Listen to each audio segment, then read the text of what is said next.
Hello and welcome to this week's edition of Dugout Dish Podcast. I am your host this week, Keith Glasser. We do not have Andy. We will cover that on a future podcast. But tonight I'm excited. I have a very good friend of mine who's joining us tonight. It's going to be a high energy podcast. We're probably going to be sweating by the end of this. But tonight we're joined by Virginia Wesleyan head coach Chris Francis. Franny, thanks for joining us, man. Glass, thank you so much for having me. I miss you down here, buddy, and love you guys. And I'm excited to talk baseball and talk about college recruiting. Hell yeah. Miss you too. The first thing we do for everyone, for all of our listeners, just give everyone a quick rundown of how you have become the head coach of Virginia Wesleyan, which I think, are you going into your 11th year or 10th? I am. Yeah, year 11, right. Full season 9, right? Nice. Well, I grew up in Westport, Connecticut, went to Staples High School, played football, hockey, and baseball, was captain of all 3 teams in high school. My dad was an FBI agent in New York City. And so a bunch of kids went and played football at Ithaca when I was growing up. I had cousins aunts, uncles that played baseball and hockey at Cornell. And just fell in love with the place, going up to visit and doing the tailgates and everything when I was a kid. Basically, it was an easy choice for me. We went on to visit in the middle of the blizzard in '92, and that still didn't scare me away. I saw Carhartt and flannel, and I said, "These are my people." Yeah. So. Went up and, basically walked on at Ithaca, played 4 years there, was captain of the 97 team. I can't thank Coach Valicente, Coach Fazio, Brian Angelico, Fritz Hamburg, Brian Perrott. I owe them everything that's good in my life is from Ithaca College and from those folks, John McNally, Josh Chase. I learned so much baseball from these guys. It was just a really special place. And they were so good to me and so wonderful. And still are a huge part of everything that I do, everything I think, everything that I am. Sorry, I didn't mean to make this more of a plug for Ithaca College baseball, but as you can see, I even met my wife there on move-in day at Ithaca. So in '93, look at this, huh? I met Megan in '93 at Ithaca College, moving in the elevator. Oh, love at first sight. Yeah, well, not for her. No. Yeah. East Tower love did not happen.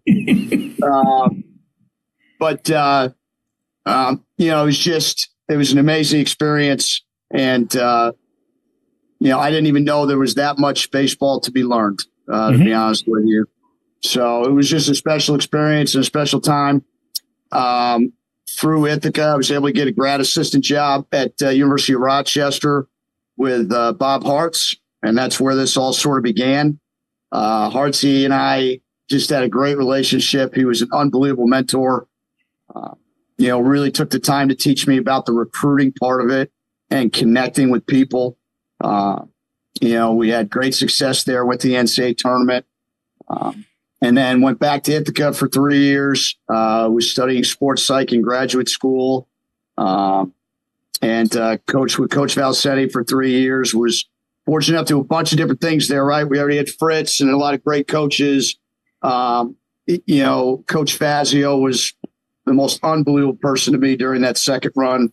I learned so much about hitting and working with position players and, mentally training and working with young guys, how to get the best out of them. And then Coach Val was really kind enough to give me an opportunity to start working with him and the pitchers. And that was a really special time for me and a great learning environment. I was so blessed to be able to listen to him talk to pitchers on a daily basis and be around that relationship and that dynamic. And then I got the job at Virginia Wesleyan University. Megan and I got married in 2001 and went down, moved in the summer of 2002. We were at Virginia Wesleyan for 5 years. Nick Booth became the 300th win, 400th win, and 500th win. While we were sort of down there, he just kept winning. Really special guy, a lot of energy, really good hitting instructor. And his greatest gift to me was really, he was the first guy to say, hey, here's the pitchers, go crazy, build your own program and sink or swim. Yep. So yeah, definitely a little bit of trepidation, a little scared to death. It was the first job that was the first paid job. So I'm like, all right, now I can officially be fired. So I really owed a lot to Nick giving me that opportunity, and met my best friend and my brother, Kevin Flanagan, who had just been released by the Yankee organization. Kevin was like another extension of Fritz Hamburg and the catching and pitching and, working with players and teaching. He was a great, as a peer though, but he was a great mentor. After a 5-year run, we made the NCAA tournament 3 more times there. We had 7 guys drafted or signed into professional baseball during my time there. Coach Hilson at Mansfield University in Division II in the PSAC had a head assistant job open, was looking for a pitching guy. He's, of course, at the time, and still is in my mind, one of the premier hitting guys in the country.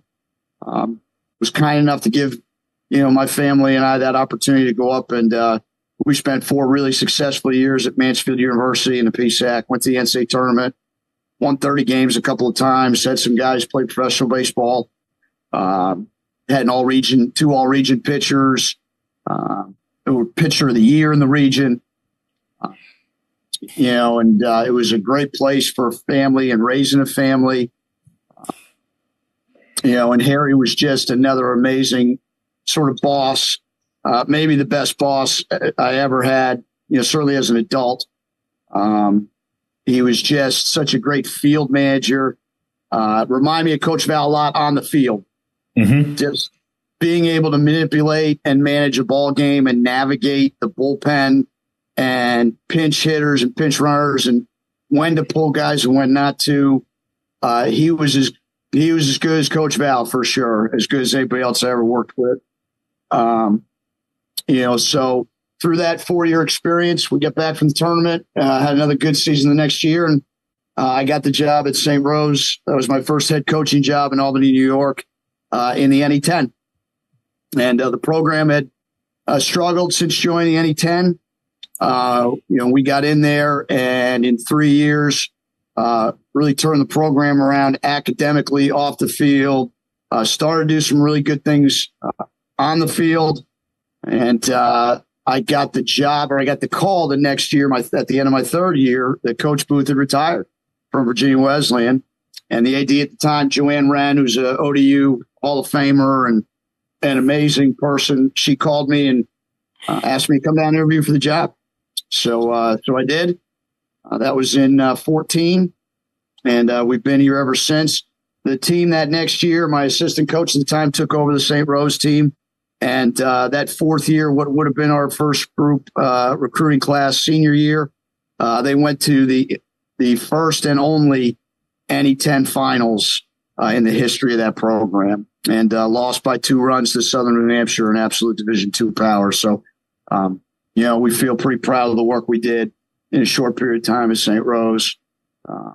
The 10 years here have been really special. We've had 4 20-win seasons in 8 full years. Been to the ODAC tournament 6 times in those 8 full seasons. We've been to the NCAA tournament, and we were a game away from the College World Series the year before COVID. So, and we've also had 7 more players sign into professional baseball. We've had 3 pitchers sort of since all this. Our number 1 a couple of years back, several years back now, went to Texas Tech, got drafted in the 6th or 7th round. He's at AAA with the Marlins. Our number 1 the next year, 2 years later, took his COVID year to Citadel, got an engineering degree, master's, and ended up leaving there. And he's at AA with the Dodgers right now.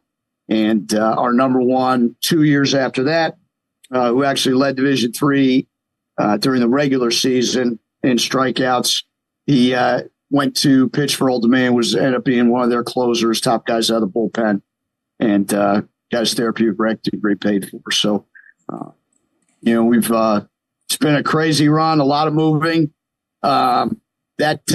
Those 2 years at University of Rochester, if you're thinking about getting into coaching kids, those 2 years I lived in a hall closet on the second floor of Coach Arts' house on a mattress.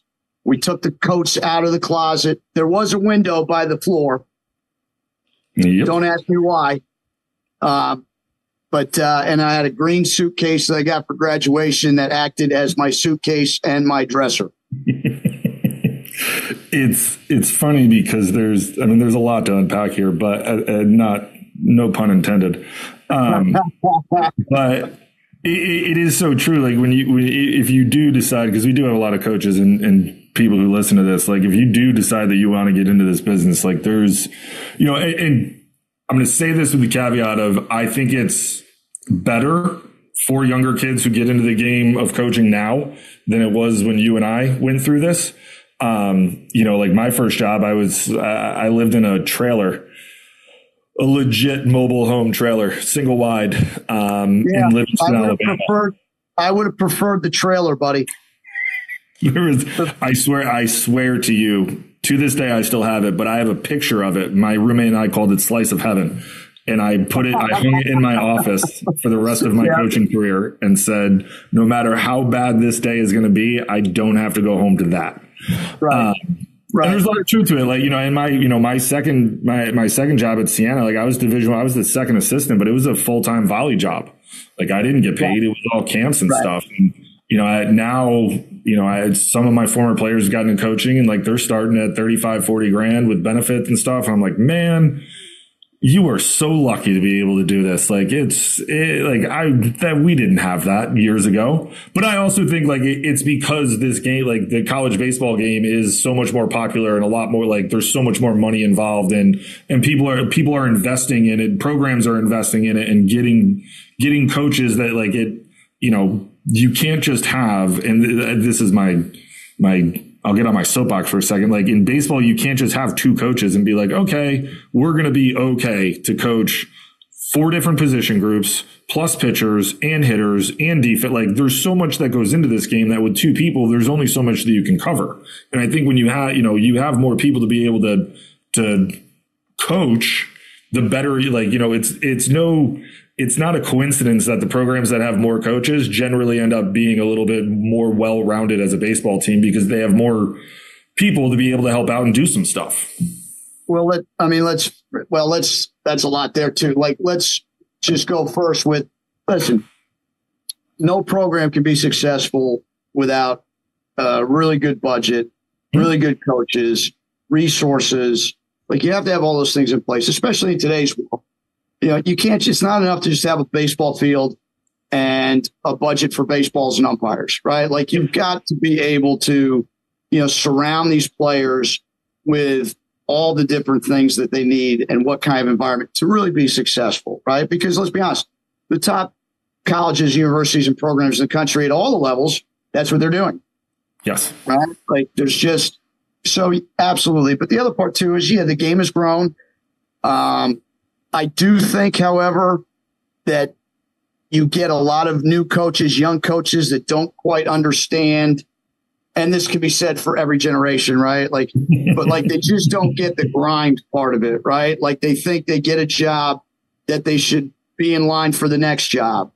Or, how can I live off $35,000 a year? Well, when I got the job at Virginia Wesleyan, that was a full-time job. It was $12,500. And like Coach Booth, the head coach, was cutting grass for maintenance in the morning. Yep. And I was opening the bat and student center up at 6 a.m. right, for youth swimming groups. Like you've got to really love the game. I don't know if they have a real appreciation or love of what you have to do, what it takes to become like a Corbin or these guys, right? And the other part too is you have these college universities that were watching the Coach Valasenes of the world do it completely alone. Coach Fazio was making $1,200 for 35 years. That was his stipend, right? Like, yeah. Like, for people who don't know, we had David on, so people got a glimpse of what his father was able to do. Like, and we talked about, like, Coach Val is a legend in college baseball coaching. Like, Coach Faz is a legend in college. Like, he's an unbelievable baseball coach. And you think about it, like, $1,200 for 35 years is peanuts.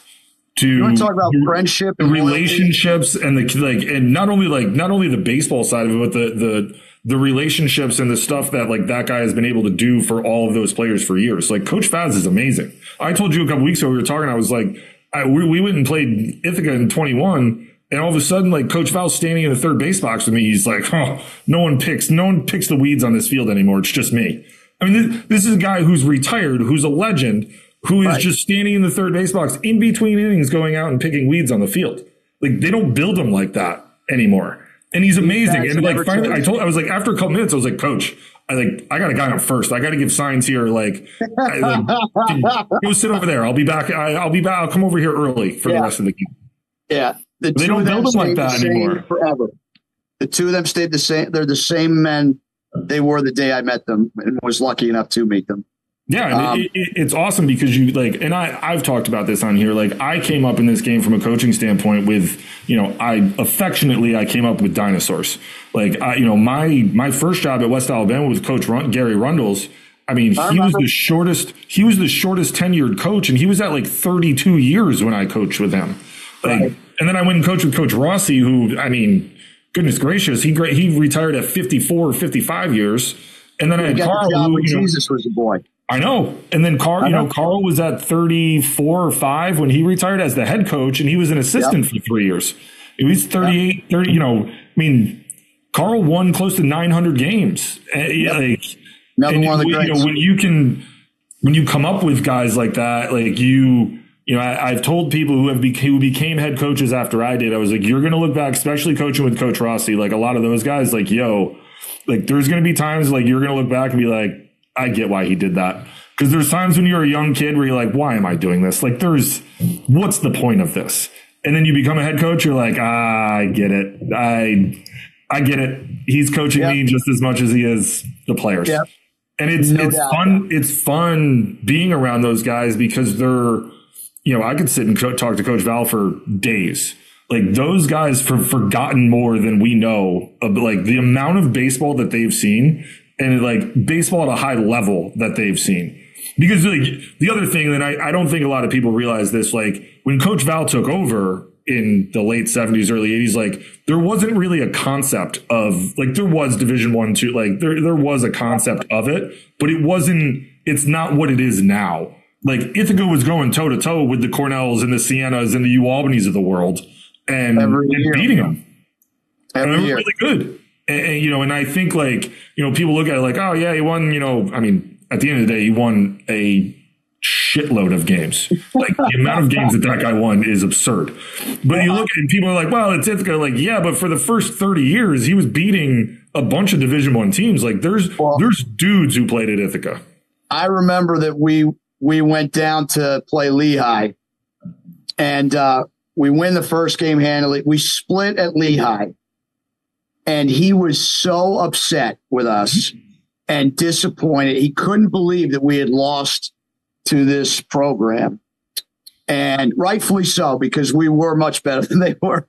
But like, if you think about it in today's game. If a Division III school splits a doubleheader with a Division I program, you're like, oh, what a great day. We did great. Like, the landscape has changed so much. But I do think, too, and we'll get into this, like, with the rule changes and everything, like, and specifically but specifically because the ODAC top to bottom, and Andy and I have talked about this on this podcast, like, the ODAC top to bottom is the best Division III conference in America. Like, it's unquestionable. It isn't. And you have, like, there's legitimate, and before the transfer portal, like, there's legitimate Division I baseball players playing in that conference for 4 years. Like, I just told you 3 of our last, 3 in the last 5 years that we've had And, forget about the number of guys, Roanoke's guys, Lynchburg's guys going to ODU, Roanoke's guys going to College of Charleston and being impact. Eastern Mennonite had a young man who went and batted seventh for JMU and started immediate impact guy. We had Coach Hedrick on. Randolph Macon has been unbelievable for the last decade. My assistant coach was a captain of his first World Series team, Jeff Butler. Yeah, they're unbelievable. Coach. One of his former assistants is a very good friend of ours, CJ Rhodes, who, I love played CJ. for me. CJ played for me at Virginia Wesleyan. CJ's the best. Absolute dude.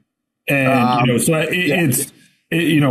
think that, it'll be great tonight because, you have the experience of, playing at an Ithaca where, even in the mid 90s, you're still beating up on good baseball, Division I programs at the time. You have the Division II background, and then you have you're playing in the best, you're coaching in the best conference. We try to hammer home a lot, not only with our clients, but with listening to this podcast for everyone. It's finding the right fit overall, and college baseball right now has never been more competitive. You can go play Division III baseball. And listen, yes, you're not going to be a Virginia Wesleyan and roll into Tennessee and try to think that you're going to be competitive. There's top end Division I teams that are going into Tennessee and not being competitive. But there's portions of Division I baseball that aren't even are going to be in trouble playing a good portion of the Division III schools that are out there because they care more. And they're better players. And that's just the reality of what it is. And it's not to be negative towards anybody who's at those types of programs, but it's just the reality of what it is. It's just way more competitive now than it ever was. Right.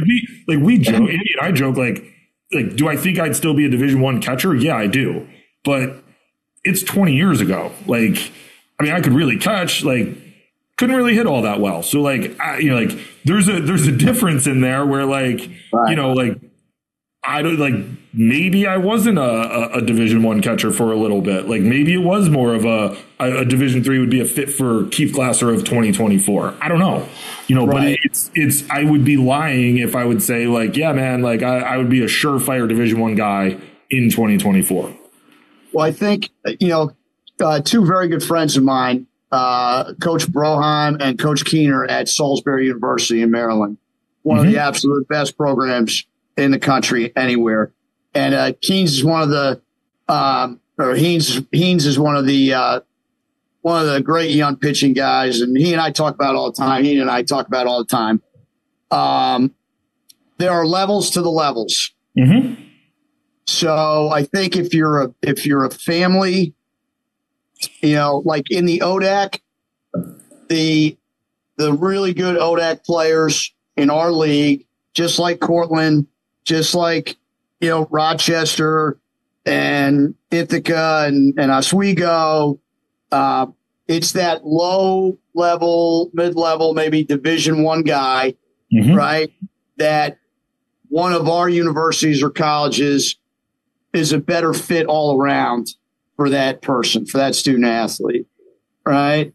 So you've got the upper level Division I, II, and III. You've got mid level, and you've got lower level.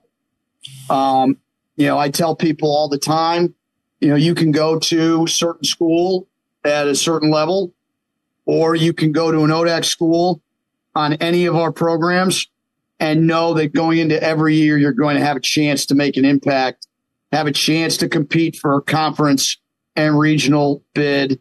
And you're going to play meaningful games. Every school in our conference plays meaningful games into April and early May. Every one of them. I talk about it all the time too. My son plays football and baseball at Shenandoah. He's a freshman this year, and Kevin's the winningest coach in Virginia. Right, more wins than UVA, and was third in the country last year. Any other conference where a school's third in the country, they're probably blowing away their competition and they're dominating. He finished in fourth place in our league. Right.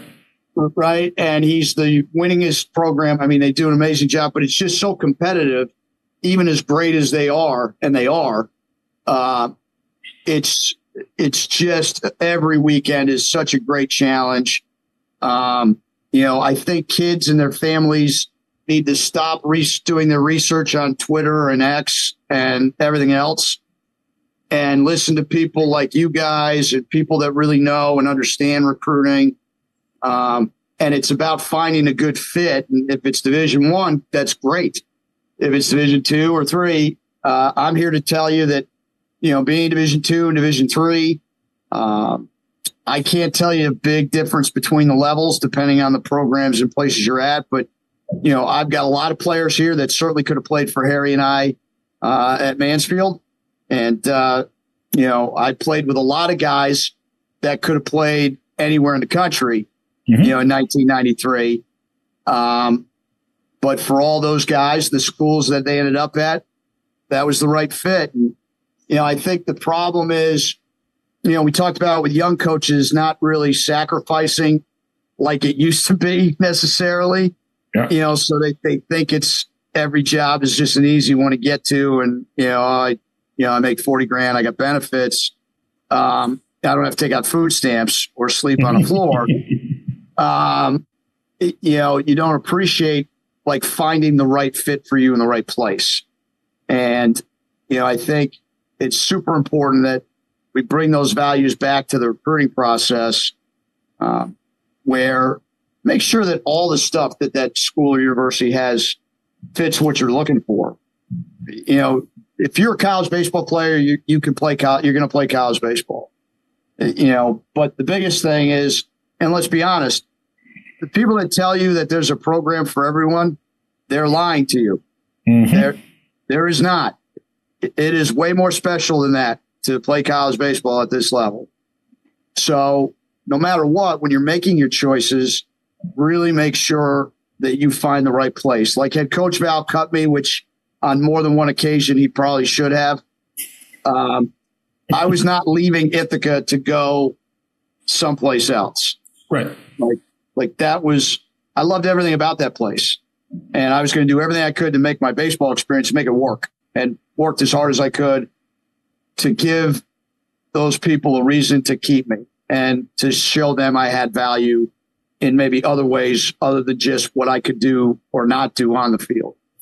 I think it's super important for families to really recognize all of those things that you mentioned.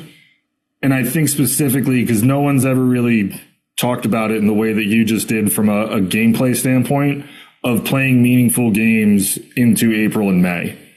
And there's like, we've talked about it from the standpoint of like, hey, it's no fun to show up to the yard when you're at a team that's, 9-45 every year, like just getting, beat every weekend and it's not competitive. But to flip it on its head that way, like playing meaningful games later in the year is so much more fun, but also so much more meaningful to your student athlete experience because you're going into it and legitimately kind of like, the first couple of weeks, like if you're playing Division I baseball, like you're probably going to go get beat up the first couple of weeks when you're going and playing people. But the Division II and Division III level, it is every game is meaningful because you're looking for at-large bids at the end of the year if you're not going to get if you're not going to get the AQ. So there's so much more meaning to every single game that you're playing. Like you can't, you play 56 at the Division I level and like you're playing a midweek game that doesn't really like, it means something, but like in the grand scheme of things, like when I was at Marist, like we're not getting in that large bid. Like that Wednesday midweek looking back, like it's not to say that you're giving it away, but like it's like, man, the conference games are way more meaningful. Whereas Division II and III, like you could roll in to play. You better win. You would play Middlebury, like right. Like I'm scheduled Middlebury when I was at RPI. Like that's a meaningful game midweek because if we can win that game and Middlebury's second in the New England region, like that's a great win for us at the end of the year. We when it goes to the Virginia Wesleyan. We play Salisbury. Those are important games. Every game is just so important. And, let's be honest, Division III and II is built more on, regionality, right? Like regional play. Like the NCAA doesn't care 1 ounce about Northern Division I baseball. No, we got shipped to the LSU regional in 2005. Right. They don't care. They don't care if you're there. They don't want it. There's no at-large bids for anybody in the Northeast.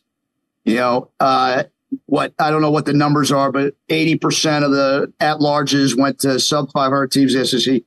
They don't care about the Northeast or the North for that matter, really.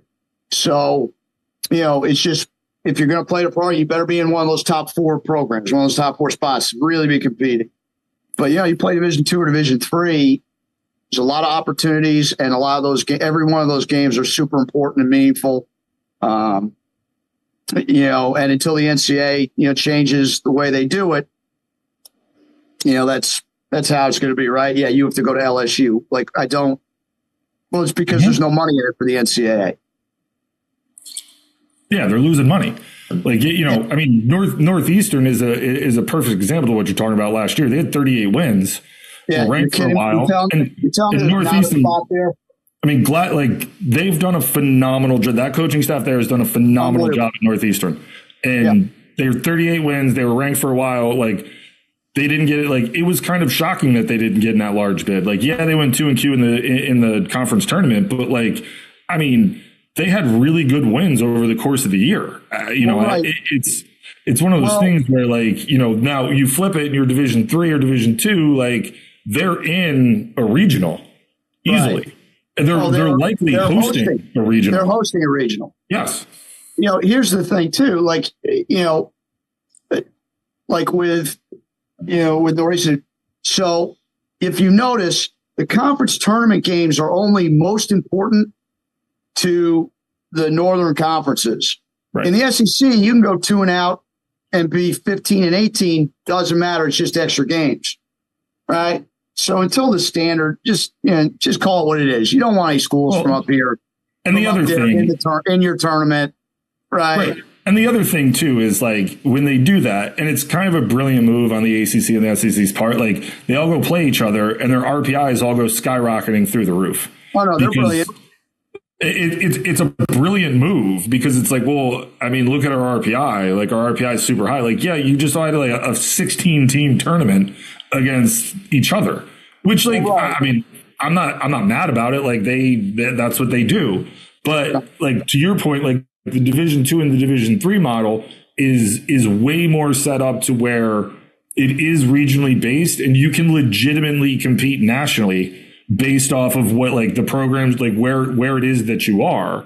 And there's something to be said about that. If you're just playing for a conference tournament at the Division I, a lower level Division I level, that's what you need the AQ because no one's getting an at-large bid out of your conference. It's only going to be the AQ. You can get at-large bids out of Division III conferences, not getting the AQ. And I think that that's something that which speaks to the scheduling and playing tough games and being able to play meaningful games from, whenever you kick off. You can kick off in mid-February to whenever, or March, whatever it is, depending on where you're at and your spring break and how all that stuff lines up. But the interesting thing that I've seen over the last, and I wanted to do this before I left, is you're seeing a lot more Division III schools take that type of Division I model earlier in the year, where instead of doing the whole Florida trip for a week and playing a quarter of your schedule in a week, which I despised, you guys are going down and playing Virginia, you have Ithaca. We went down and played you guys. It was us and Oswego and you. You go down and play 3-game set and then come back. And then on your spring break, go play 3, play a midweek game somewhere and then go play 3. And it keeps your pitching in line for the entire year and keeps everyone on track. And you can discern what you need to do when you get into conference play. But the other it does is that it allows you to go play bordering region, really good region teams, which is meaningful. And it allows you to go play better teams earlier on to kind of there's nothing better than playing a meaningful game on a Saturday in March when you're this kind of had a regional feel to it a little bit. That was awesome. Got to the field, took BP, did all this stuff. People were out. What an awesome experience versus. And there's nothing negative about it, but I didn't like it. Playing on field 9 in Lake Myrtle, and There's like, it's only family. And like, look, like, God bless the parents. I love them to death. Like, they're amazing. Like, they did everything we need to do. But like, it doesn't feel like you're actually playing a meaningful baseball game in that setting. And I wanted to do it before I left. That was my plan. And it, Jason's kind of done something similar to what I wanted to do. And I think that they're going to continue to do that. But I think there's so much more meaning behind that at the Division III level to do that. And you're starting to see, Oswego does it, Cortland does it, Brockport's been doing it, Joe's been doing it at Rochester. Like, you're seeing it, David do it at Ithaca. Like, Thomas and New Paltz. Yes, the really good teams that are starting to become a lot better in the New York region are starting to do those things. And like, it's not a coincidence that it's setting them up for success later on in the year. And I think that like, it gives you the opportunity from start to finish to really be like, hey man, there's no throwaway games here. And that Florida, like, again, it was what it was. And like, it's great. It is like, you can go play some really good teams, but it's one of those things like, you always like, I hated going down there. Like, I was 2019, it was my first year. We go down, we had Brendan McNerney, who was my number one. Yeah. We had him and like 2 other arms available. It was like day 4, you're out of pitching, and we're playing Southern Maine on their first game. And I'm like, this is like Coach Flaherty and the boys coming in. We're going to have to score a lot of runs today to make this competitive.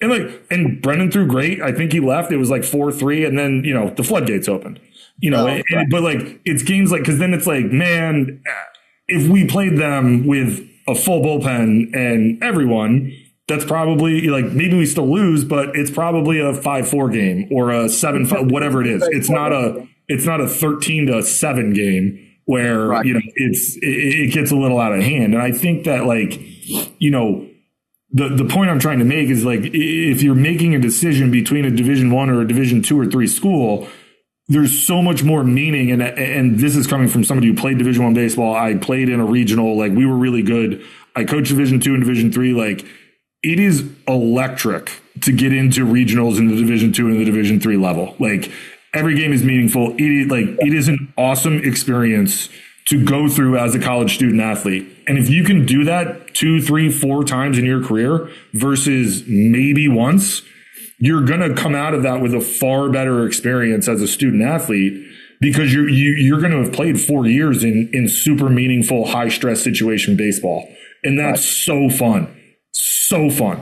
Like in 2009, when I was at West Alabama, like we were 6th in the country. I was naive Mr. New York guy. I show up at West Alabama, I'm like, Division II baseball, how good can we be? And we're 6th in the country. Like, we had dudes. We had All-Americans all over the field. I mean, we beat Tampa that year. Southern Arc was in our conference. They came in and played us. They had the number 6 overall pick, Hayden Simpson, who was all of like 94 to 96 with an absolute banger breaking ball.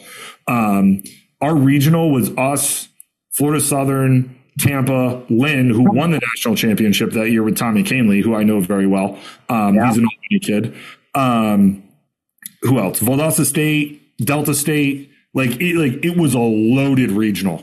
And I was like, this is awesome. Like, what a cool thing to be able to be a part of as a coach. Like, and it opened my eyes. I was like, there's really good baseball all over this country. And then 15, we ended up losing the regional championship when I was at RPI as an assistant to Cortland, who won the national championship that year. But going toe to toe with really good teams is really fun.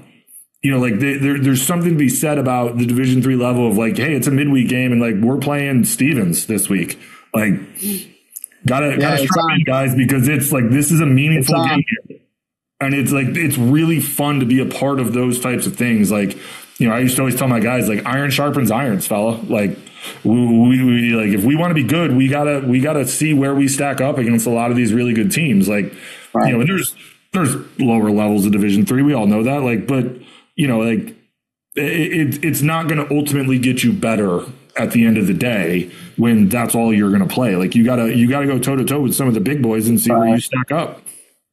Well, I think also getting back to the recruiting component, because really at the end of the day, this is the most important part, is trying to get you to not think of the transfer portal as this safety net or security blanket. It's not supposed to be there for that, right? So like the idea though is it's amazing how many families, these kids, waste all this money playing, spend thousands of dollars playing on travel baseball teams that go to Georgia and Florida and play in high school fields in the middle of Tennessee in front of nobody and waste all this time and money. But they never like go to see a college baseball game at the various levels. Like, hey, have you ever seen Salisbury and Cortland play? Preach. Well, I'll tell you right now, it's probably better than watching somebody in a Division I conference that, if I want to keep my friends, I should just say it's really good, right? Like if you want to watch college baseball at a high level, go see Ithaca and Endicott play each other in a super regional. Watch Southern New Hampshire play Westchester or East Stroudsburg. They just and not to cut you off, but because you just mentioned those two schools and you coach in the PSAC, like the PSAC is one of the best Division II conferences in the country. Like a lot of people really like. I mean, John Sheehan at Millersville. We had Tim Meza on who pitched for him, and Tim was like, "I'll be honest with you. He's like, I've gone back to in the fall sometimes. Like, I don't even think they recruit me nowadays."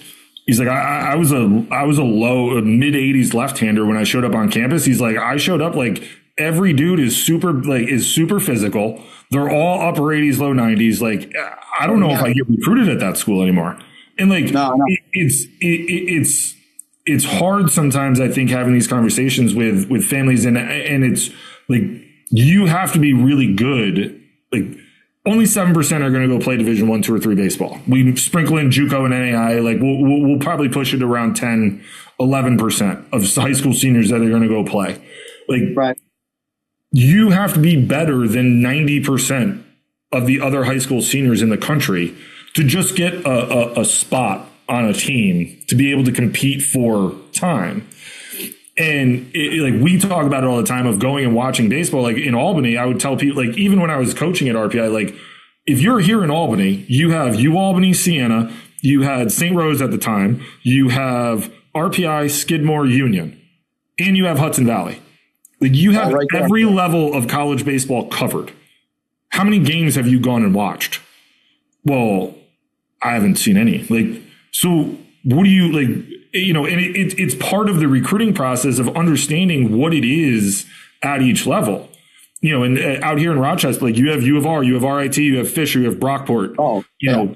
Buffalo to go watch Niagara, who just won the MAC last year, and Canisius is an hour drive. Bonaventure is an hour and 45-minute drive to go watch some A10 baseball. Like you can find a Saturday or a Sunday and go watch a game and see what they are. Because I guarantee you, when you show up, you're going to be like, wow, there's men out there on that field. Like everybody in college baseball from Division I to Division III is more physical than they've ever been in their lives. The game is faster. There's more that you have to actually know about the college baseball game to like the baseball IQ. And this is a whole other tangent that we could probably go on that'll take up 7 hours of this podcast. Like the baseball IQ of kids coming in nowadays is a lot lower than what it was 20 years ago. So you have to kind of dumb down some of your stuff that you're doing in order to be able to, bring your kids along a little bit faster. You have to be able to go see, and the access to watching college baseball has never been easier. Like all of Division I is essentially on ESPN Plus. And pretty much every Division II and III game, like you can find Division II games on ESPN Plus.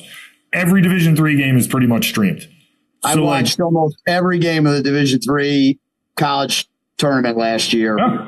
And the access is so easy. Like, like nowadays, it's like you don't really have an excuse to say that you don't know what each program can do.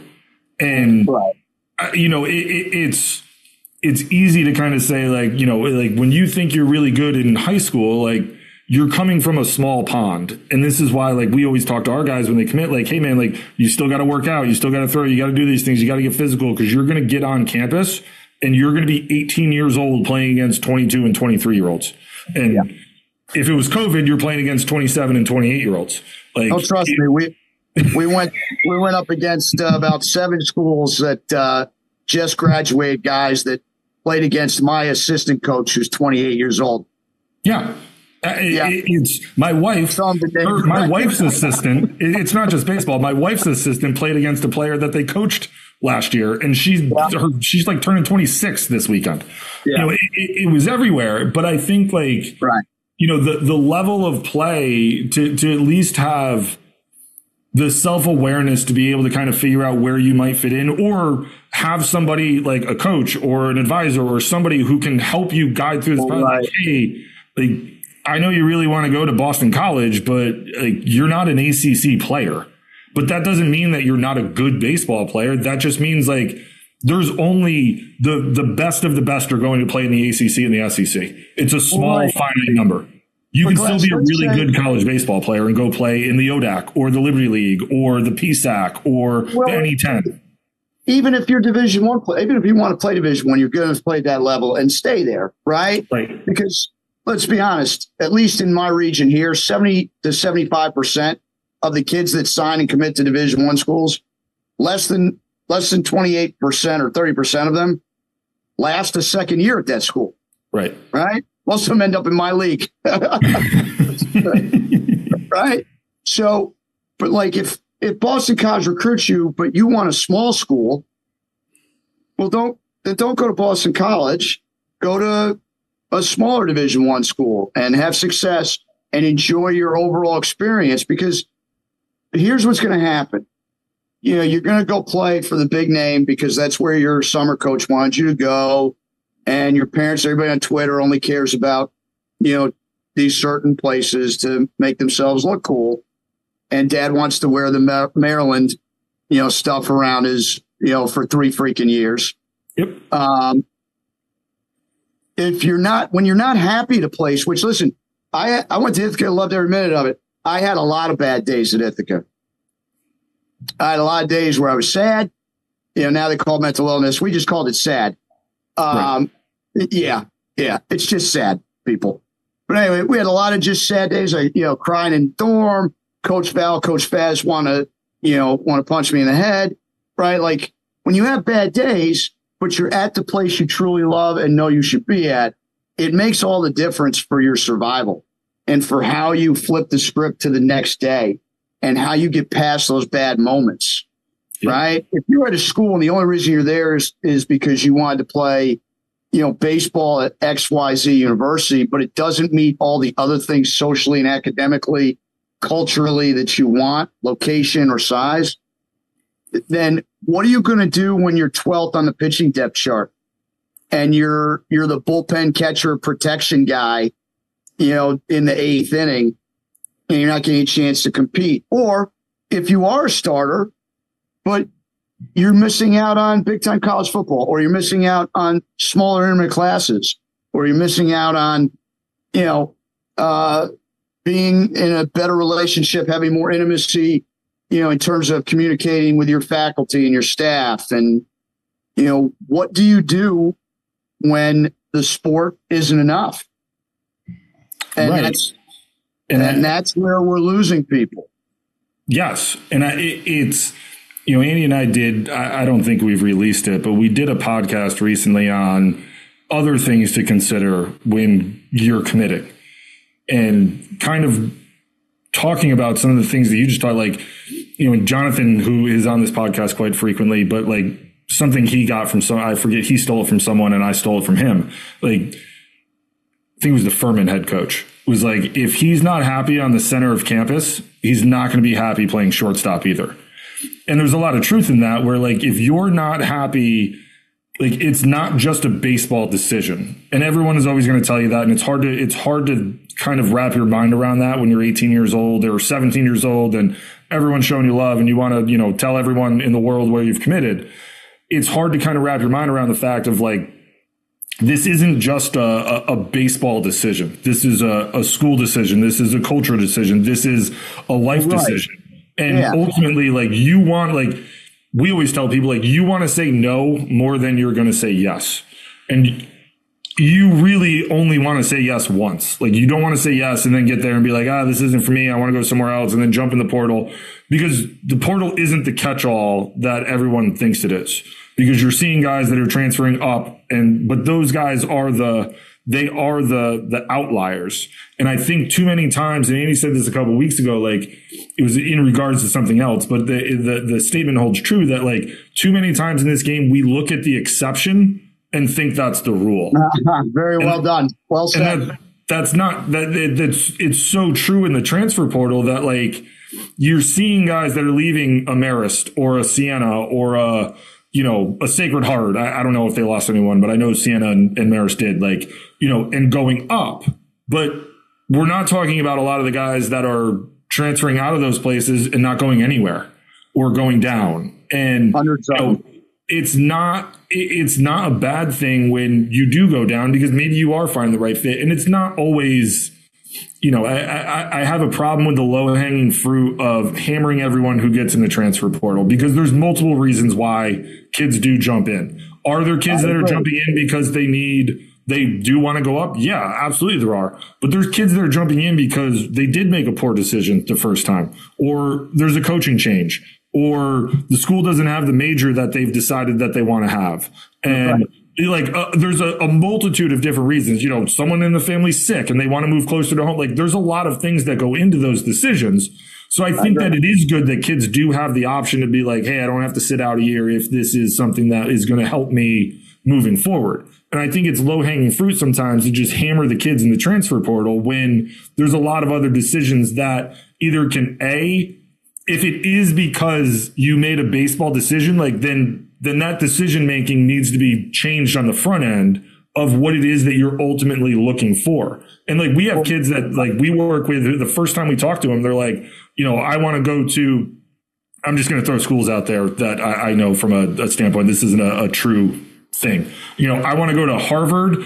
I want to go to Coastal. I want to go to Boston College, and I am looking at Marist. And it's like, okay, well, those are 4 wildly different schools from an academic standpoint. Those are 4 different parts of the country. Those are 4 different city settings. Like Harvard and Boston College are in Boston. Like, do you want to go to a city? Like, Marist is in Poughkeepsie, but it's not really a city. Coastal's in Conway, South Carolina. Like, a lot of people think you're on the beach. Like, you ain't on the beach. Like, no. Yes, they're really good, but like, you're not living on the beach the whole time. Hour and a half drive. So there's so, I think a lot of people, like, it's a superficial look from the jump, and we don't do a whole lot of digging on the back end to find out, like, what are the academic programs that they have? What are, and we have a kid who is talking about a 4-1, 3-1, 3-2 program with the different schools. And like, we had it at RPI, and I talked to some people, like, you want to do your research. If you're a high end academic kid that's going to go to a school that might not offer your specific major, but there's a 3-2 program, like, what is that? Am I automatically admitted? Do I have to maintain a certain G? Like, what are those things? Because that can change pretty quickly when you get to school. But like, you want to know, and I think the biggest thing, like, you want to have literally all the information on every school that is recruiting you that you're interested in front of you to be able to make that informed decision. Because if not, you're doing yourself a disservice in this process of legitimately trying to find the right fit for you academically, socially, culturally, athletically, like the whole gamut. You want to hit as much, if not all of them, as you possibly can. Well, right. And, and listen, I'm not, blaming or getting on the students or the student athlete, but I do think. No, I know you're not. It's more the Twitter stuff that see where everyone handles them. But I will throw some shade at the adults and the parents around these kids who don't seem to find good information, right? Like, my job as a pitch coach is find the best information I can and share it with my guys and be able to break it down. Well, we see these families and these places making the same mistakes over and over and over and over again. It's getting worse. It's not getting better. And, we're falling into the same trap of not finding the right place for that kid to go to school. We're almost forcing them into a bad situation because we think that that's the place they should go because it's the sexier choice or this reason or that reason. The accountability has to be like when these programs put up where the kid went, they never change the school after the kid leaves or gets cut or transfers. Right. All right. Like they don't put Ithaca, or, RPI after that, when he goes from school X to the school they end up actually participating at, playing at, competing at, and having a good experience. So we mislead people and we don't find the right information. And I just wish at some point folks would start to listen to, people that have no skin in the game, and they're just saying, hey, here's what we keep observing year after year. Here are the mistakes that continue to be made. Don't do this to your child. Help them find the place that meets all 5 or 6 major components of them to give them the best chance to be successful and have a great experience. And ask them, would you want to be here if you got injured and couldn't play? Would you want to be here if they cut you? Do you want a military school?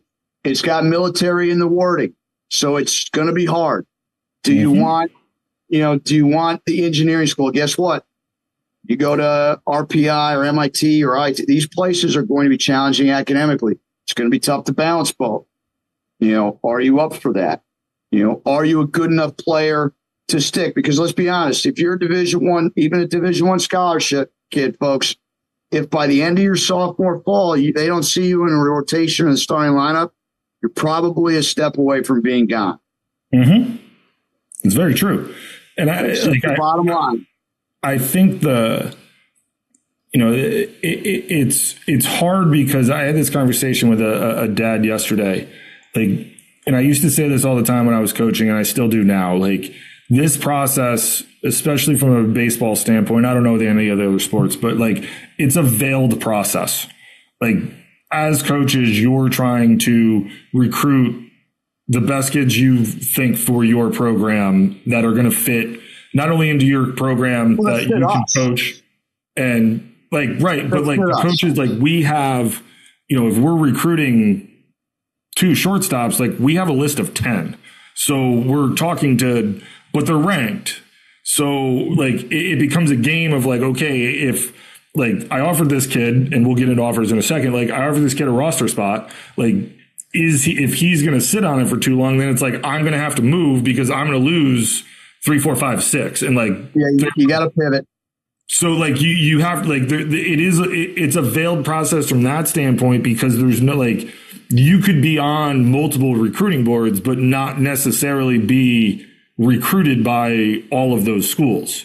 And it can be tough to navigate, especially by yourself. And you'll see people that are oh no, this is a relatively easy process. When, you have former players or children of yours that were, first rounders and played at, Vanderbilt and Arkansas, it is easy. That, of course it's easy when you do that, but it's more difficult when you start talking about trying to fit in at the Division II or the Division III level, because there's so much more variables that go into it. And, I think that, you hit on it, the academic side of things is super difficult. I lived it for 10 years. One of the things that I had to discern in the recruiting process was whether or not you were going to be able to handle the academic load and also be able to do it baseball wise. Because there were and still are going to be kids at whether it's RPI or RIT or U or R or in the Ivy League that can't handle both. And, at those types of schools, you're going to get your butt kicked in class. And how do you recover from that? There's times where, we would talk about all the time when I was at RPI with a lot of the other coaches too. You have high academic kids who have never gotten a B or a C in their life. And then all of a sudden they show up to campus and they knock down a C on that first midterm. And it's you're in full on crisis management mode. Hey man, it's okay. You're not going to fail. I lived off of C's at Marist and look at me. It's going to be okay.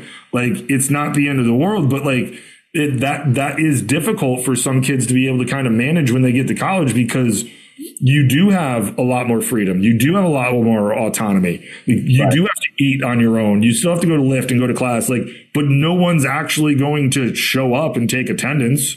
That professor is still going to make his money, whether or not you're in class or not. Like, right. He's not going to show up at your dorm and be like, hey, man, you got to come to class. Like, you're kind of wasting money here. Like, they don't care. They're still getting paid. Like, right.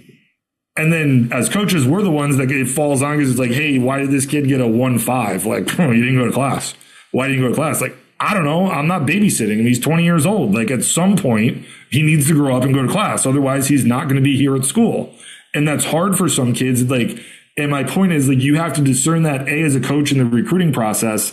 And sometimes those end up being some of the reasons as to why coaches end up moving on. And there's other reasons, obviously, but you also need to know that as a student athlete going into this is like, can I handle being a student athlete at this school? Like, what resources do they have in play? Like, ask those questions. Like, do you have an academic advisor? Is there tutoring? Like, what support systems are in place for student athletes? Like, in baseball, traditionally, like, and we know this as coaches, but a lot of people, I don't think really, when they go through this process, don't grasp how much class you will miss being a college baseball student athlete during the course of your career. Like, you can mitigate it as much as you want, but you are still going to miss a decent amount of class. Like, you need to be able to be on top. Like, doesn't matter if you're at Virginia Wesleyan or Harvard, like, you need to be on top of your stuff academically, because like, there are still minimums you're going to have to meet in order to actually put a ball suit on and go play baseball. Like, right. You can't just knock down a 1.0 and be like, it doesn't matter. I'm going to roll it out there. Now, as a coach, like, if you're going to be 92 to 94, like, we're going to find a way to make that work. But at the same time, like, like, it's going to be a little bit harder for me to go to bat for you when, if you're not going to class and not doing the things you need to do. And those are things that I think, like, legitimately need to be thought about when you go through this process of, like, can I handle it academically? What other things are there that I can do or are in place for me to find success? Because I don't care who you are. You've been around this game longer than I have and coached it longer than I did. Like, every kid is going to struggle at some point in their college baseball career. No doubt. The toughest thing, and I think what we do a really good job of, with our programs, and you've got to find the guy that has, and this is the best way I can probably put it, if his everyday life is in order, then his baseball business will always be in order. You'll always have that structure, right? One carries into the other, right? So, like, if his mom does all the talking during recruiting, or his mom and dad are filling out all this stuff, and they do, or his mom yells at the high school coach because he ran him or whatever, right? Like, if your child's not learning how to take care of all these things himself, right? Like, hey, when I call you and I need your transcripts, I don't need your mom sending an email to your advisor or going to high school, right? Like, take care of it. If you can control those things, those guys are going to be pretty successful in college no matter what. And it's funny how those guys are, more often than not, you're really good baseball players. They have their everyday life. And I don't mean a 4-0 and all these kind of things, but I mean, there's an organization, there's a structure to their everyday away from the field life. Like, that guy is going to be successful on the field for us. And I think that's the biggest thing to try to find, right? Is that and it's tough, right? They're 17, 18, and, we're all stupid when we're 17 and 18. I'm still stupid at 49. Right? But, like, that guy that seems to have it all put together, when we Zoom with them, like, we just do Zooms with our guys, right? It's just how we recruit, and we really get to know them and see them react and experience things with them. But yeah, that guy that's got it all sort of figured out, or at least has his life in order and there's balance to it. It's funny how often those are the guys that are in your starting lineup. They're the guys that are in your rotation. They're the guys that you want to have, the baseball in their hand when it's on the line. Well, I think you hit on something interesting there. The parent involvement, and it's something that we coach up our people on. And it's not to say that you can't be involved as mom and dad. Like, you should be involved. Again, your kid is 16, 17 years old, and I was a moron at 16, 17 years old. But, like, when you go on visits and you do these things, like, there are, I would, like, the best way I always describe it is, like, you want the kid, like, I would always put the kid on the spot immediately. Like, all right, what questions you got for me? Because I want to see how much it matters to him and what matters to him. And it's always telling when, you know, the first, like I would do that and it would be this. And we'd look at mom and dad. And then the questions would come from mom and dad. And it's like, well, and I say this all the time on here, and Andy always laughs, like, I've never written a lineup in my life with mom or dad hitting in my 3-hole. Like it doesn't happen. Like I'm recruiting you. And it's not to say that like you can't ask the financial questions. You can't ask questions that, you know, hey, what kind of support systems are in place for my son? Like I'm not saying don't ask any of the, like any questions, but when the conversation is primarily driven by mom and dad, it throws up some red flags of like, hey, like how much does this kid really want this as something he wants to do in college? And, you know, and there's feel for this, right? Like we've all done this long enough to know, like the kid's sitting in front of you and it's like, this is my first visit, like probably super nervous, forgetting some of this stuff. Like, and then on visit 5, 6, like that kid's kind of squared away and like it's a completely different kid that you get. And like you can feel that stuff out and asking questions and seeing like where they're at, you know, but like having meaningful questions, and they don't have to be super meaningful, but the whole, like you want questions that are designed for what it is you're looking for out of your student athlete experience when you get to college, and putting some thought into that shows that there's some care to it, not just like, hey, what does the fall look like? You know, what is, you know, what everybody else's. Who does, like, what does travel look like? Like, do you go to Florida? Like, that's not telling me anything that like you actually care about what's going on in this program. Like when you ask like, hey, like what would your development process be? Or what is your development process for pitchers? Like, what do you see in me that you like? What do you see me at, you know, my freshman year and moving forward? Like when there's things like that where you can start having a dialogue of like, hey, like this is where I see right now. Like this is a meritocracy. I give you the baseball and you go out and get outs. I'm going to give you the baseball more. If I give you the baseball and you don't get outs, we're going to have to go back to the drawing board and do some work in order to get some more opportunities for you at some other point in time. But, you know, and same thing for hitters. Like, and I think one thing too that gets lost, especially on younger kids when they get there, is like, how many times have you heard like, well, coach, I just need, you know, a couple more game opportunities. Like the one thing that I always try to like impress upon everyone when they sat in my office is like, you have an opportunity every day. It's not just like, this isn't just a game day thing. Like this is an every day. Like I'm evaluating every day how you go about practice, how you go about your preparation, your BP, your in-game inter squad at bats, how you run the bait. Like all of those things go into this. Like, and I think it's hard sometimes when you have younger kids, like A, they don't know that stuff, but B, it's not something that they have experienced yet. And you don't know what you don't know. But I think like you can, to your point, you can discern a lot of that information when they're sitting in front of you in your office and they're legitimately asking meaningful questions to what it is they're looking for and trying to get information out of you that is going to help them in their process. Like just asking me what the fall looks like it looks like everyone else's. You know, we get 4 days a week, we practice, we inter squad, we're going to lift a lot. You know, it's pretty much the same everywhere you're going to go, unless you're going to go to a Division 1 or 2 school. It's a little bit longer. You know, so I think that I think you hit on an important thing of like finding the things it is that you're like those 5 or 6 things. It could be 3 things. It could be 10 things, whatever it is, but like find what those are and then seek that information out, you know, and like we talk about this all the time with people like and you know this as a coach, like you can discern some information from reading coaches' bios too. And this also goes to the coaches who are looking for the next job. Like if you're looking at a program and you look and like, I looked at yours, I know what it says. Like, hey, there's 33 guys who are all conference guys. There's 10 all region guys. There's 7 guys who have been drafted. Like you look at that just in the last 10 years and be like, they do a pretty good job of developing guys here. Like I'm probably going to have a pretty good chance of becoming the best baseball player that I can. Whereas you look at it, it's like he's been there for 10 years and they have 3 all conference guys and no all region guys and no all Americans. And it's not to say that they're not good coaches, but apples to apples, I'm going to side with the guy who has a track record of developing guys. And I think that like you can get that information easily by just spending a couple minutes on the internet and using the old Google machine and finding that stuff out. do your research.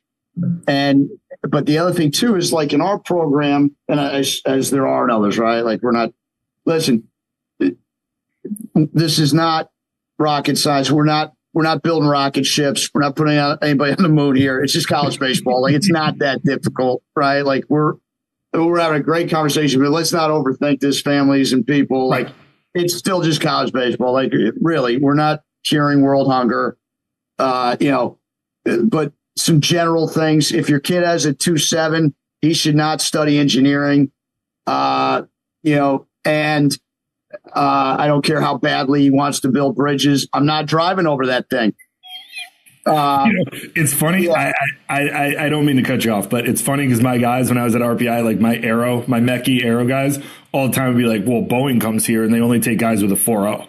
And I'm like, listen, if I'm going to get on a machine that's going to fly 700 miles an hour, 30,000 feet off the ground, I want to know that they are some of the smartest people out there. Like I've seen some of the decisions you've made over the last 4 years. I'm not comfortable getting on a plane that you're building.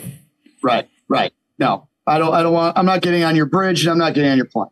But the other thing too is like, you want your child to feel comfortable to be able to build relationships with adults, with, the players that are already there, right? Like, college athletes are 20 to 23 years old, right? They're physically and mentally more mature. Young men aren't finished mentally mature until they're 26. So your 18-year-old is super far behind, so if you can help them learn to build relationships and to, understand how to develop those bonds and that trust, right? Because I'm only as good as the player telling me what I'm saying and being able to relay it and transition it to say it back to me that, hey, I got this.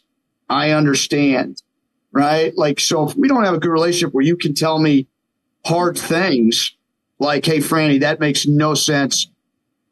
I don't get what, like you've got to be able, you can't just sit here and be like, yeah, sure. Okay. Cause then we're both going to suck and we're just going to keep sucking. Right. And, part of our big job here is, listen, at the end of the day, only one team wins the national title. And if I ask 1 million people in America, the eight World Series finalists in Division 1, 2, and 3, probably 5 people could tell me the schools. So at the end of the day, nobody really cares. What we do really care about, obviously being successful, is, building relationships that last a lifetime, that we look back on and go, you know what? 90% of the conversations my alumni have in a month are barely going to be surrounded about baseball. Mm-hmm. It'll be about baseball, but it'll have nothing to do with the game that we played. It might have something to do with the workout. It might have something stupid I said when I was upset or pissy. Like, can you be on Franny said this? Or that you don't remember. Yeah, that I can't recall. Or hey, remember when Coach made us run behind the bus on the way home on the highway, right? Like those are the things that you remember and that you recall, right? So you want to be able to put yourself and your family and your kid in a position where they can have and embrace and love all those experiences.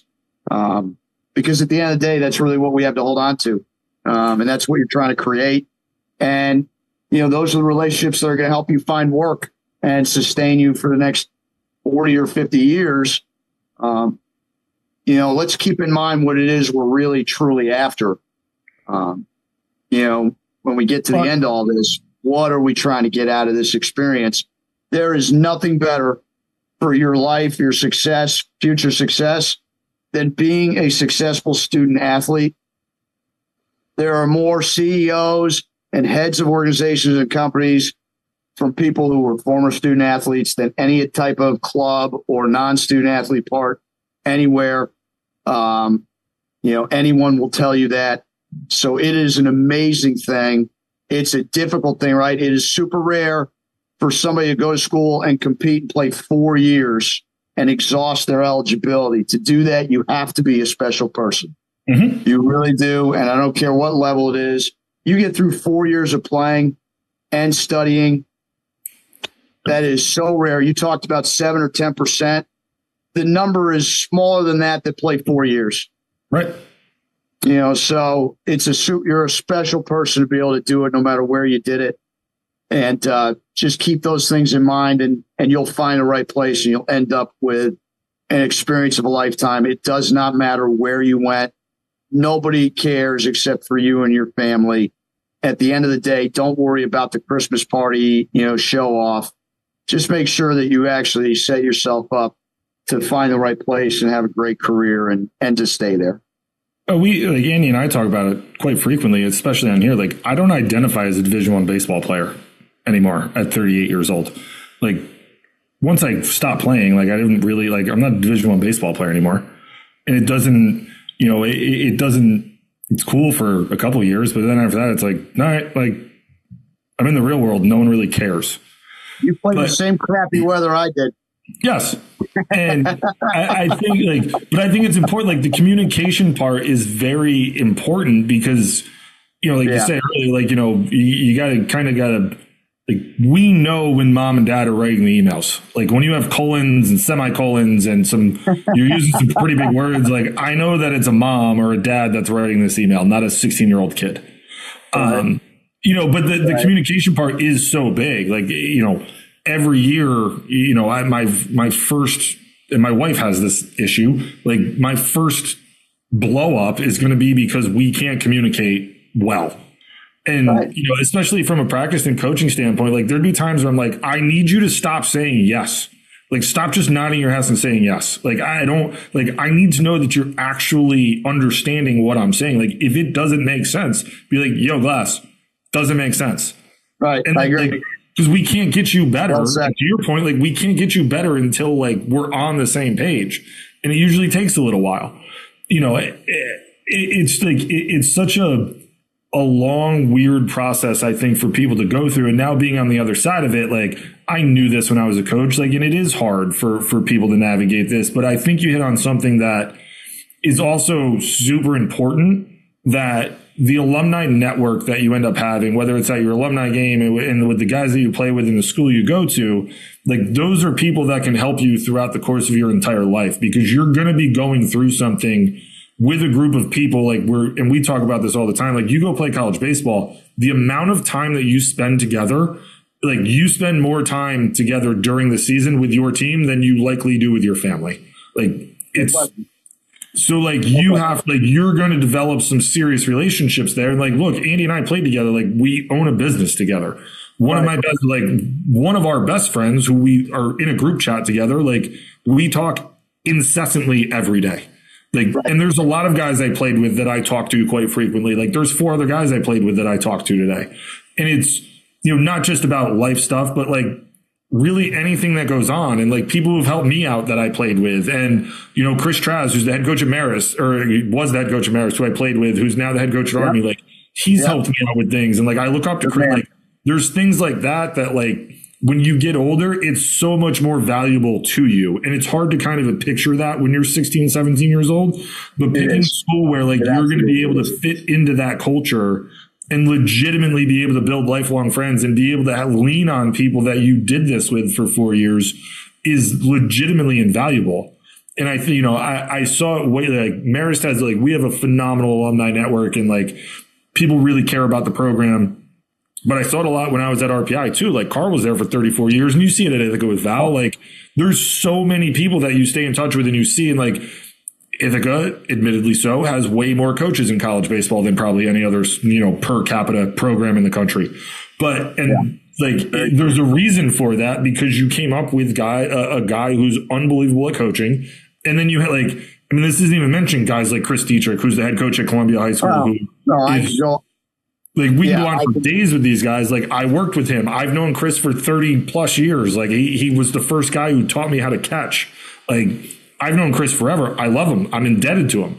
Like, he's helped me out tremendously throughout my career. And I think, like, being able to have things like that, not only in this game, but in the schools that you pick when you're going through the recruiting process, it might not be the number 5 thing on your list, but it's something to at least consider. Like, hey, I'm going to go to a school like RPI, and, like, there's a pretty extensive alumni network, not only from the school, but also from the baseball program. Like, a lot of these guys were going into the engineering field. When I was head coach, I'd get emails all the time of, like, hey, we're looking to hire mechanical engineers, like put it out to the team, let anyone know, like, you know, I'd be happy to put in a good word for anybody who comes from RPI baseball. Like that's a foot in the door in some of these programs. Like you already have a half leg up on some other people because there's people there that are working there already. And I think that's, again, it's hard to kind of picture that when you're 16 or 17, but it's worth thinking about when you go through this process. Right. I agree. I think, you know, that's the thing that you want to stress upon people is you don't lose sight of what's really valuable and important out of this experience. And, you know, it's wonderful. Baseball puts you in a position to, you know, have these wonderful experiences, you know, but it's a tool, right? It's like the weight, like I tell our guys, and our strength coach, Thomas Crandall, tells our guys all the time, you know, the weight room is a tool. It's there to help you. Well, you know, college baseball or college athletics is a tool. Mm-hmm. It's there to help you have success after you leave, right? And I think, you know, that's one of the things when you're picking a school also that, you know, like Marist, like I know the reputation of that place. You guys are super thick and tight and, you know, there's a huge trusting bond there. Like, hey, we went through all those lousy, like hitting sessions off a tee in the racquetball courts in the gym, but at 6 a.m., right? Like, yeah, like, you know, like you guys did all that stuff with Traz. Like you had those crazy experiences that nobody else but you guys know what it's like. Right. And, you know, we have that connection here at Virginia Wesleyan, you know, whether it was with Coach Booth or even before that, you know, but those types of things that you go through, like, that's what I'm saying. When you pick a place where like it's going to be a community for you and it's your community, it's your culture and one that you're proud to be a part of, because if you do it right, it's going to be part of you for the rest of your life. And, you know, everything good in my life today is still from Ithaca College. It's still from those guys. You know, you mentioned Chris Diedrich. Dieter, I don't think I would have survived my first 2 years playing at Ithaca had it not been for Chris Diedrich and Ed Mahoney. You know, and I could go on a million different names, and I apologize.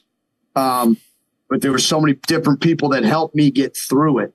Mm-hmm. Because that's the type of place it was, right? Super tough, super challenging. You know, at the end of the day, guys just wanted to be good and wanted to win. But they knew if they helped each other and they were building this core value system that we could, hey, maybe we could bring along guys that aren't up to the level just yet, but that's going to make us better, you know, in a year or two. Or mm-hmm. I want, you know, like Dieter wanted to leave something behind, I think, you know, like, hey, I want to leave this program in good hands. Yeah. And so let's mentor and show these younger guys, you know, how it's supposed to be done and what it means to be a Bomber, you know, what it means to be a Marlin down here. And that's one of the things that we're most proud of here is that leadership within the program, you know, because if you don't have enough guys really to create that culture and establish those relationships within the team frame, you know, that dynamic, you know, a coach can only do so much. I'm not going out drinking with these guys. I'm not spending time with them, you know, out to like, right? Like it's 4 hours a day, you know, whether it's lifting at ballpark or whatever combination of it, you know, but, you know, I think it's super important to visit the place and meet the players, spend time with them, go to a workout, watch a practice, you know, really dive into what is this place like? What are their people like? You know, and then you can really say, you know what, this is for me or it's not. And, you know, I think it's the biggest thing you can do is get to campus during the fall season and see what, like, go watch practice, see how the coaches interact, see how the players interact, like, because you can, again, discern a lot of, like, the best led teams are player led teams. Like they are, you know, like we used to talk about all the time. And, you know, I stole it from, gosh, I can't remember the book's name, but it's the All Blacks, the New Zealand rugby team. And like one of their mottos was leave the jersey in a better spot. And we would talk about it all the time that like you're like, as good as our program has been, the goal is every year to leave the jersey in a better spot than it was when you first put it on. And it's true. And it's true in recruiting too. Like the whole point of recruiting, and I think this is something that gets lost sometimes on current players, and like the whole goal is like the goal isn't to maintain the status quo. The goal is to continually get better every year. And to your point, like if I can bring in better players every year, like, yeah, they're not going to be starters. Not all of them are going to be starters, but the goal should be that my recruiting class year to year should be getting a little bit better. Like my worst player in that class should be better than the worst player in the class the year before. And then that's going to start raising the standard. And then when the older guys start being like, okay, like he's pretty good, I have to really show up every day and show out. That's going to make them better. And then it's also like they're going to bring the younger guys along with them to be like, okay, like this is how we do things here. And this is how we can get better, so that when that player is no longer starting and isn't in the program anymore, like they know that that kid is in a better spot during his sophomore year than they were when they were sophomores. And when you have a culture like that, you can figure that out pretty quickly when you get to campus and meet with these kids. Like that's something that is, you want to be able, like, doesn't matter the division. Could be 1, 2, 3, NAIA, doesn't matter. But if you can find yourself in a program like that and put values on those types of things, you're going to find yourself having a phenomenal student athlete experience at the end of your 4 years, or 10 if we have another pandemic. Or if we have another pandemic, we'll be playing somebody else who's 26 years old. All right. I don't want to take up too much of your time. I know we talked a lot about this tonight, but give me your top advice to families that are going through this process right now. Yeah, I mean, look, we've really been dancing with it, around it, and through it for the most part. I think one, like what we did with our son last year is obviously it's different. I'm in the business, right? I go to games for a living, but one is identify the type of player that your child is, right? Whether it's go to games, have experiences where they can see the different levels, and then sit down with your child and go, all right, here is what we're looking for. We're looking for environmental science, a chance to play baseball, an opportunity. We're looking for small school or big school. We're looking for something within 4 hours of home or 4 hours outside of home and greater, and then put together those schools that they are really checking off boxes from the outside in, right? That you're just like, all right, well, right now, this school has environmental science. This school has less than 3,500 students. And I feel like I could play in this league, at a place like this. Okay. Now start to communicate, right? And, that takes a lot of different shape and a lot of different forms, right? Like I have 2 assistants who all they do all day is check social media. They just sit in the office and I'm like, we need to watch these guys, these guys, right? Send out information. Chris started sending out emails to schools, and then start texting. And, if they start following them on Twitter, follow them back. Right. Mm-hmm. And then, all right, hey, can we set up a Zoom or a time to talk with, myself and you or my family? And then sit down, and that's what we did. And Chris just started having those conversations. And, Megan and I were on none of them, right? Like, hey, man, just go talk. I'm not playing for this guy. Start building those relationships. If you are interested in a school, right? If you're interested, my good friend Ray Hedrick, one of the greatest coaches in our, in the country right now, does a great job. Or Kevin, Anderson at Shendo, another dear friend of mine who is just as good as they come. Right? If you're interested in those schools and they're having something, go to it. Right? Don't spend $8,000 to go to Atlanta, because those guys won't be there. We're not going, and you don't need to go either. For that matter. Like if Kennesaw State starts recruiting your son and you're from New York State, are you going there? Probably not. So don't waste your time going there, right? But if Ray's having something in November and you're a junior, hey, go to that. Go to that event, because chances are he's also going to have 8 or 9 other ODAC schools there. And he'll have maybe William & Mary will be there, maybe VCU, right?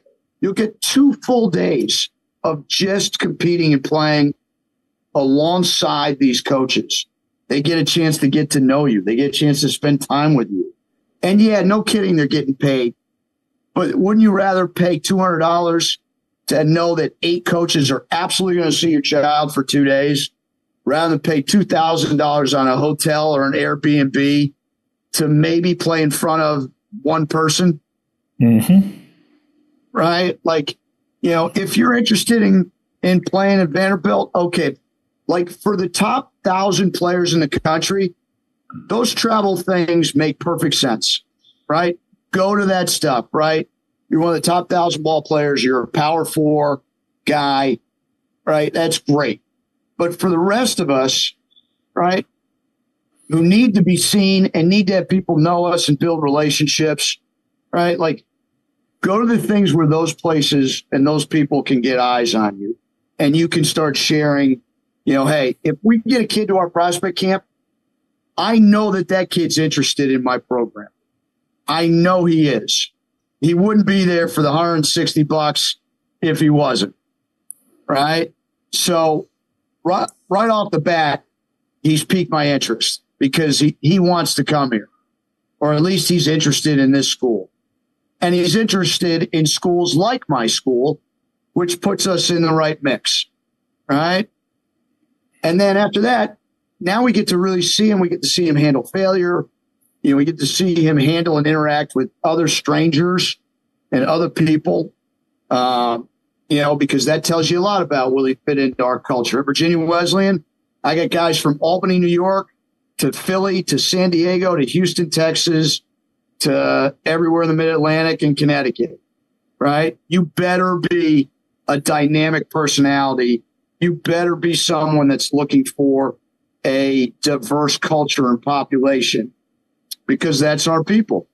So getting to spend time with them, you know, in those settings are really beneficial. So, and the last thing is do your own homework, do your research on the coaches, coaching style. How many kids do they retain in their program, or do they have? Is it a revolving door, you know, every year? You know, are they constantly changing assistant coaches? You know, those kind of things. And then find out, you know, what are guys studying and why did they pick your place over another place? Right? So, you know, that's a lot there.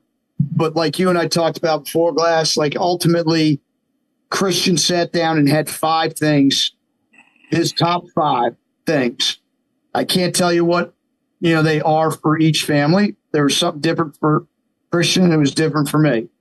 But he had those 5 things, and after he made 3 or 4 different visits to this place, he knew right off the bat that Shenandoah was his school. That was his place. And he's been there for a month. I've had 2 phone calls with him in a month.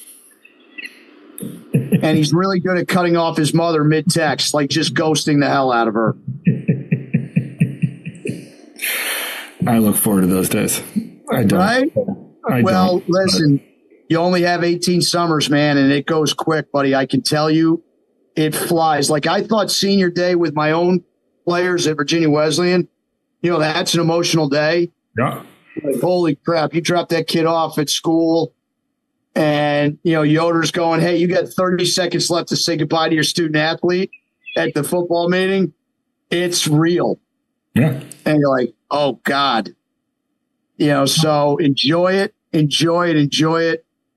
I'm begging upon you, please be the change in our culture in this country on how we do this, and find a good place for your child and let them make the decision based on who and what they are, as well as the baseball experience.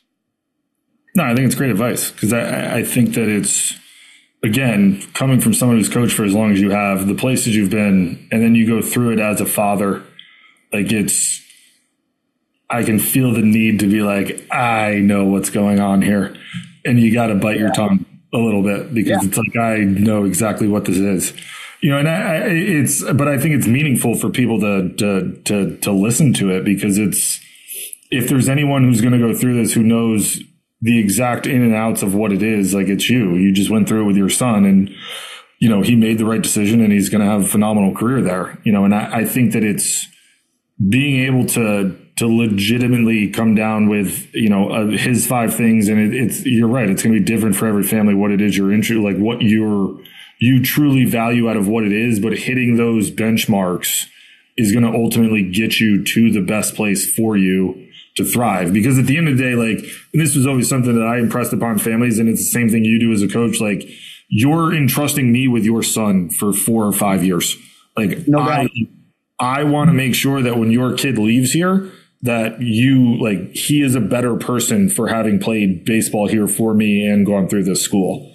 And, I think when you can find that and they align with what it is that you have, you end up with really good people and kids who ultimately make the really good decision that, that's the best place for them, and they find a lot of success. And, I told you a couple of weeks ago when we were talking, like, one of my favorite memories ever is that, mom pulled me aside and was like, thank you. Like, I have no idea how we got through this school. If you told me 5 years ago you graduate with a bachelor's and a master's and played baseball, like, I would have laughed at you. Like, I didn't think that this was possible.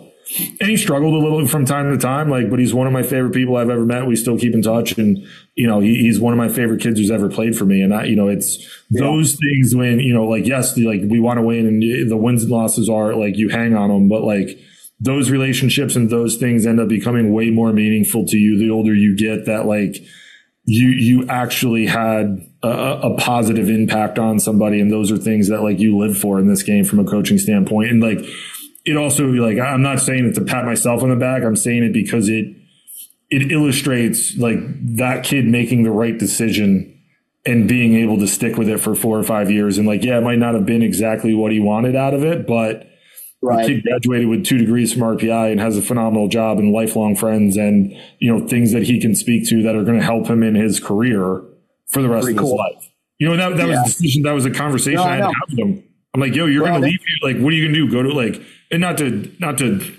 disparage any like junior. I was like, you're going to go to JUCO and then go to a school that's not as good as this school. Like, what are we doing? Like, you're setting yourself up for life graduating from this place. Right. Like, go to class, please. Fight through it.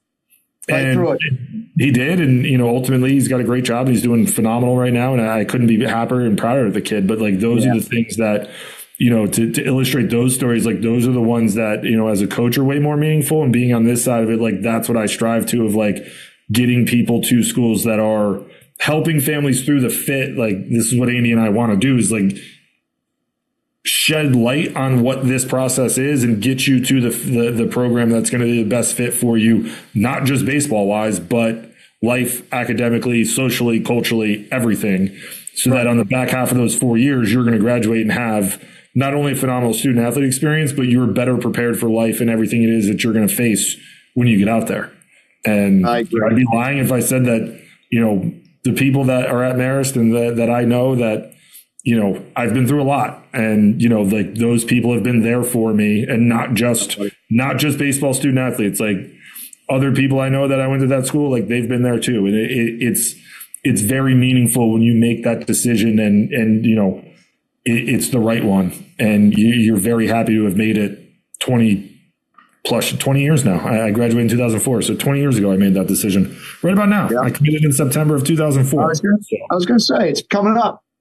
And the last thing I'll say is, when you get the phone call after you've dropped them off, if it comes, don't go pick them up. It'll be okay. Mm-hmm. Make them stay. Talk them down. But the worst thing you can do is, oh my God, honey, of course we'll come and get you. Just no, don't get them. Nope. Right? Just, hey, go through a semester. Yep. It sucks for everybody the first few weeks. You're trying to find your way. I get it. But fight the urge to go and rescue them from change. Like, just Just they're going to be okay. Leave them there. Talk to them, love them up, and leave them there. And if they come back, drive them back. Yeah. You want to know about Virginia Wesleyan baseball? This is 1980s parenting at its finest right here. No seatbelts, and we got the kid on the center console with no seatbelt, age 4, driving from Connecticut to Boca Raton. I love it.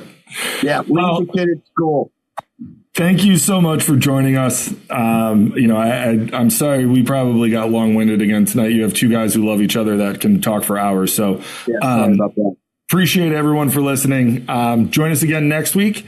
And we have a lot of cool stuff coming out here over the next couple of weeks. So tune in every week, Tuesdays, Thursdays. Look forward to listening to having everyone listeners' questions. We'll see you next week. Love you, buddy. Thank you. Thank you.